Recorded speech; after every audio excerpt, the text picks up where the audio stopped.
श्री स्वामी समर्थ. गुरुदेव दत्त. श्री अक्कलकोट स्वामी महाराज संस्थान, महात्मा फुले मंडईजवळ, पुणे बुधवारपेठ. हा स्वामी समर्थांचा पुण्यातील पहिला मठ.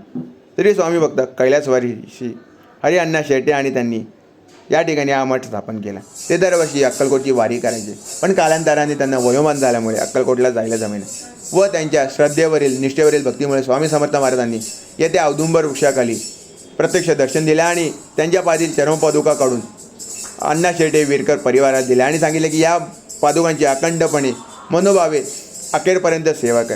त्या आज्ञाप्रमाणे म्हणून त्यांनी या पादुकांची सहपरिवार सेवा केली आणि या ठिकाणी मठाची स्थापना केली. त्यानंतर त्यांचे पुत्र महादेव व पत्नी बकुळाबाई यांनी सुद्धा सहपरिवार स्वामी पादुकांची सेवा केली.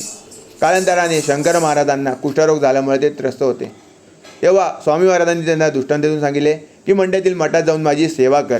ती आज्ञाप्रमाणे म्हणून येथे आले शंकर महाराज आणि येथे कुशावर्त तीर्थ म्हणजे विहीर होती, त्या विहिरीतील पाण्याने ते स्नान करायचे आणि या पादुकांची अखंड निष्ठेने सेवा करायची.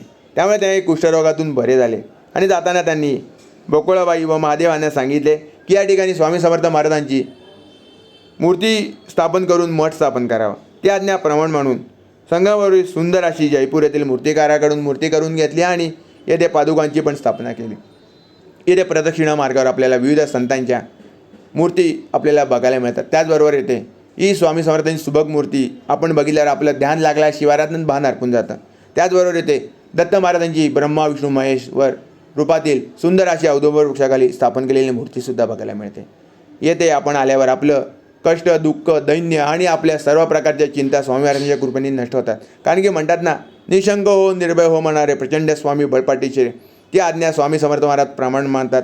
आणि येथे आपण रोज जर का नियमित दर्शनाला आलो तर स्वामींच्या कृपेने सर्व